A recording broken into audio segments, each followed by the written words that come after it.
दोस्तों नमस्कार, मैं अजय पत्रकार। इलाहाबाद हाई कोर्ट की बेंच लखनऊ ने बहुत बड़ा निर्णय दिया है राहुल गांधी के लिए। राहुल गांधी की सदस्यता जा सकती है, चूँकि वो ब्रिटिश नागरिक के तमाम सबूत अदालत में पेश किए गए। अदालत ने 30 तारीख दी है, 30 सितंबर को सुनवाई के लिए, और अदालत ने असिस्टेंट सॉलिसिटर जनरल से कहा है कि संबंधित विभाग ये बतलाए क्या उनको आवेदन मिला था और उन्होंने रिप्लाई दिया कि नहीं, और क्या उनके उस पर सोच है, क्या विचार है, अपनी राय दें। ये उन्होंने assistant solicitor general mister Pandey को आदेश दिया है। अब 30 सितंबर को इस पे सुनवाई होगी। विदेशी होने की वजह से राहुल की सांसदी खतरे में, विदेशी होने की वजह से राहुल की सांसदी जा सकती है, चूँकि राहुल गांधी के पास है दोहरी नागरिकता। हाई कोर्ट ने गृह मंत्रालय से मांगी जानकारी। याचिका में कहा गया है कि राहुल गांधी की नागरिकता को लेके सीबीआई जांच कराई जाए। इस बाबत हाई कोर्ट में जनहित याचिका दायर की गई थी। याचिका ने 30 सितंबर डेट दी है, और असिस्टेंट सॉलिसिटर जनरल को बहुत स्पष्ट शब्दों में कहा कि वो जवाब दें संबंधित विभागों ने, और उनकी क्या राय है ये भी मांगी है।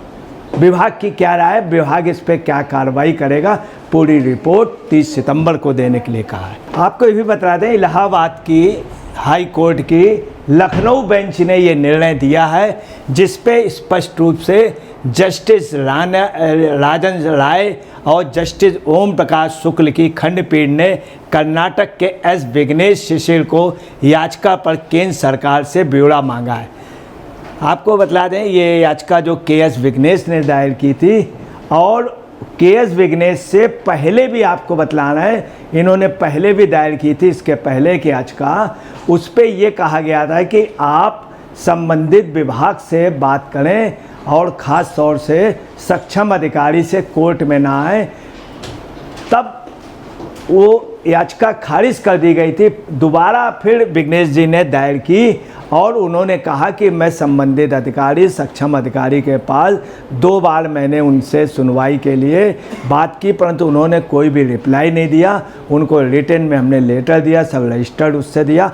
अब मैं पुनः कोर्ट में आया हूँ। दोबारा जब मिस्टर विघ्नेश ने दायर की, तब पहली याचिका खारिज हो गई थी। दोबारा पे कोर्ट ने आदेश 23 सितंबर का दिया है। याची शिशिर ने जहां मामले में सीबीआई जांच की मांग की है, वहीं अदालत ने स्पष्ट किया कि उसका ध्यान पूरी तरह से इस पर था कि क्या केंद्र को अभ्यावेदन प्राप्त हुआ है। बहुत स्पष्ट रूप से कोर्ट ने कहा कि केंद्र को अभ्यावेदन प्राप्त हुआ था, और वह उसके संबंध में क्या निर्णय या कार्रवाई करने का प्रस्ताव रखता है। मतलब ये भी कह दिया कि आगे उनकी क्या इस पे विचार है, क्या इस पे कोई प्रपोजल देंगे या कोई राय आप इस पे कार्रवाई करेंगे। आपको ये भी बतला दें कि है क्या कि वास्तविकता हकीकत ये है कि 2003 में यूनाइटेड किंगडम में एक रजिस्टर्ड कंपनी थी जो राहुल गांधी की थी, जिस कंपनी का नाम बैकऑप्स लिमिटेड था, नाम से कंपनी थी। राहुल गांधी उसके बाकायदे निदेशक थे। अब दूसरी बात आपको बता दें, जो कंपनी थी इसका आर्टिकल मेमोरेंडम ऑफ एसोसिएशन भी था, जिसमें भी राहुल गांधी का नाम था, राहुल गांधी डायरेक्टर थे। इन सब के बावजूद भी आपको बतला दें कि इस कंपनी का बाकायदे एनुअल रिटर्न फाइल हुआ, 2005 में हुआ, 2006 में हुआ। राहुल गांधी उसमें डायरेक्टर थे। यही नहीं, ये इस कंपनी का वाइंड अप भी हुआ, और वाइंड अप में बाकायदे राहुल गांधी का नाम था। अब आपको बता दें, किसी भी कंपनी का कंपनी एक्ट 1956 के तहत एक सिस्टम होता है, आर्टिकल मेमोरेंडम एसोसिएशन होता है, उसकी बैलेंस शीट होती है, उसके एनुअल रिटर्न फाइल होते हैं, उसका वाइंड अप होता है। इससे बड़े कोई भी प्रूफ नहीं हैं, इससे बड़े कोई भी प्रूफ नहीं। आप देखिए कि ये निदेशक थे, साथ में इस कंपनी में सचिव भी थे। शिकायत में यह भी कहा गया था कि 2005 और 2006 में कंपनी द्वारा फाइल किए गए वार्षिक रिटर्न में राहुल गांधी की जन्मतिथि 19/6/1970 बताई गई और अपनी नागरिकता ब्रिटिश घोषित की है। अब आप ये समझ लीजिए, जब इतने बड़े एविडेंस, डेट ऑफ इनकॉर्पोरेशन बाकायदे है कंपनी का नंबर है, उसमें राहुल गांधी डायरेक्टर हैं, सेक्रेटरी हैं, उनकी बैलेंस शीट पे है, आज के मेमोरेंडम ऑफ एसोसिएशन में है, जब कंपनी बाइंड अप हुई उस पर ब्रिटिश नागरिक, इनका डेट ऑफ बर्थ वगैरह पड़ा, एनुअल रिटर्न दिया है, दूसरी उसमें सिटीजनशिप लिखा हुआ है स्पेशली, और नेशनलिटी भी एक फॉर्म में लिखा हुआ है ब्रिटिश नागरिक। अगर ऐसा है, अब हुआ ये है कि इसके पहले भी कई कोशिशें हुई, आरटीआई डाली गई, आरटीआई पे जवाब नहीं मिला तमाम विभागों। है क्या कि राहुल गांधी अधिकतर कहते हैं सरकार तुम्हारी, सिस्टम हमारा।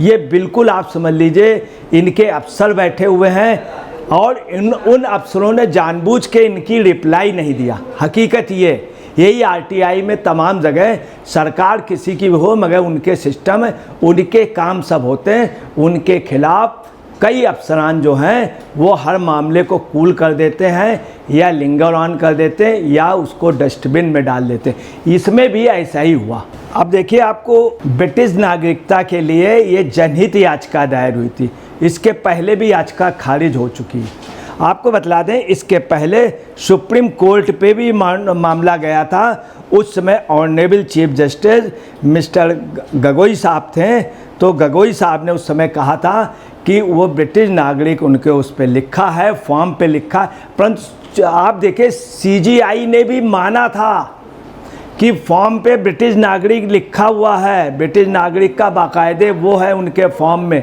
डेट ऑफ इनकॉर्पोरेशन वगैरह पे। परंतु उन्होंने ये भी कहा था कि चूँकि उस समय पैरवी ठीक से नहीं हुई विदेशी नागरिक की वजह से, राहुल की सांसदी इसमें जा सकती, मगर जब मामला सीजीआई के पास गया था, उन्होंने इस चीज़ को सीजीआई के समय सुप्रीम कोर्ट ने चीज़ एक्सेप्ट किया था कि इनका फॉर्म पे है, परंतु इस वजह से किसी की नागरिकता पर कोई ठोस निर्णय नहीं दिया जा सकता है, चूँकि ये चीज़ एक्सेप्ट की गई थी कि फॉर्म पे बाकायदे इनकी ब्रिटिश नागरिकता का है। ये रंजन गोगोई जी ने कहा था किसी फॉर्म में ब्रिटिश नागरिक हैं तो उसका मतलब ये नहीं है कि उस पर, चूँकि उसमें क्वेश्चन भी ये नहीं किया गया था, मेन चीज़ ब्रिटिश नागरिक के साबित हो, तो सुप्रीम कोर्ट ने भी अगर देखा जाए तो अपरोक्ष रूप से इस चीज़ को स्वीकार किया था। अब आप आइए, इनके ऊपर कार्रवाई क्यों नहीं हुई? कार्रवाई इसलिए नहीं हुई, सिस्टम में इनके अफसर बैठे हुए, इनके बैठाए हुए लोग हैं। आपको ये भी बतला दें कि एएसजी सूर्यभान पांडे को स्पष्ट ये दिया गया है कि केंद्रीय गृह मंत्रालय और संबंधित विभाग से जानकारी लें। ये कर्नाटक के विघ्नेश सिंह ने जून में दायर किया था, जब ये रायबरेली चुनाव लड़ रहे थे। उसके बाद लखनऊ पीठ में भी 3 महीने पहले भी सिटीजनशिप एक्ट के में इनके लिए बाकायदे सांसदी नहीं लड़ सकते, इनका चुनाव जो अवैध होना चाहिए, इसके लिए बाकायदे दायर की गई थी, मगर खारिज कर दी गई थी। अब आपको ये भी बता दें, सिटीजन एक्ट के तहत इसमें जो शिकायत की गई है उस पर उन्होंने सक्षम अधिकारी के लिए कहा था, सक्षम अधिकारी से भी बातचीत के बावजूद भी उन्होंने कोई रिप्लाई नहीं। अब है क्या सक्षम अधिकारी या सब लोग? हकीकत में इनके सिस्टम पे लोग बैठे हुए हैं। ये 12 सितंबर को आपको बतलाना है कि इसमें लीड एलिगेशन दायर किया गया विघ्नेश के द्वारा, और मिस्टर विघ्नेश के उस पर कल सुनवाई हुई, सुनवाई पे ये आदेश दिए गए। अब ये है कि अगर ऐसा है तो राहुल गांधी ने देश के साथ बहुत बड़ा झूठ बोला। ये एक प्रकार से देशद्रोह के दायरे पे एक व्यक्ति बाहर का नागरिक होके यहाँ पे विपक्ष का लीडर बना और प्रधानमंत्री बनने के ख्वाब देखता। अगर ऐसा है तो देश के लिए बड़ा चिंतनीय है।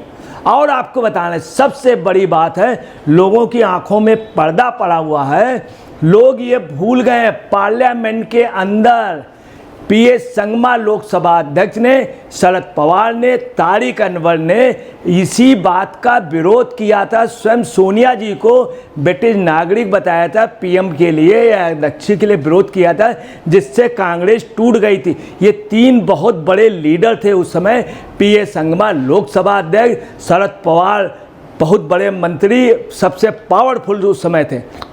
इन लोगों ने विरोध किया, मगर लोग, ये सच है कि सिस्टम में राहुल गांधी के लोग हैं। और आपको बतलाना है CGI तक ने उस समय कहा था RTI पे भी तमाम लोगों ने डाला RTI एक्ट सेक्शन 8 अंडर 1 और अंडर G के तहत इनसे पूछा गया तो RTI ने यही कहा कि इन एक्ट के तहत उसका खुलासा संभव नहीं है। ताजुब ये देखिए, ब्रिटिश नागरिक सारे सबूत दिए जा रहे हैं मगर RTI के, इसका मतलब है सिस्टम पे लोग उनके आज भी बैठे हैं जो गड़बड़ी कर रहे हैं। एक व्यक्ति बाहर का नागरिक और उसको लगातार यही पोजीशन आपको बताना है, पहले भी रही, क्वात्रोची वाले में भी यही रही, बिन चड्ढा वाले में भी यही रही, स्वयं सोनिया जी के उस पर रही ब्रिटिश नागरिक की बात, ये कांग्रेस के नेताओं ने कही थी। और आपको आर्टिकल कॉन्स्टिट्यूशन ऑफ इंडिया के आर्टिकल 9 के तहत एक देश में एक ही आदमी भारत में नागरिक रह सकता, 2 देश का नहीं। चुनाव तो बिल्कुल नहीं लड़ सकता और किसी बड़े पद में नहीं।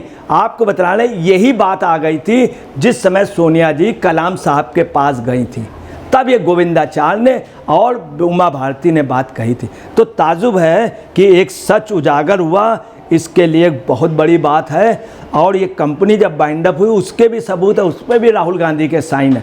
तो कितना देश को ये बड़ा झूठ बोला गया, अगर ये सच है तो हमारा अंदाज है सबसे बड़ा झूठ राहुल गांधी लगातार बोलते रहे, मगर ये बहुत बड़ा दूध, ये राष्ट्र के साथ बहुत बड़ा धोखा है। दोस्तों नमस्कार, मैं अजय पत्रकार।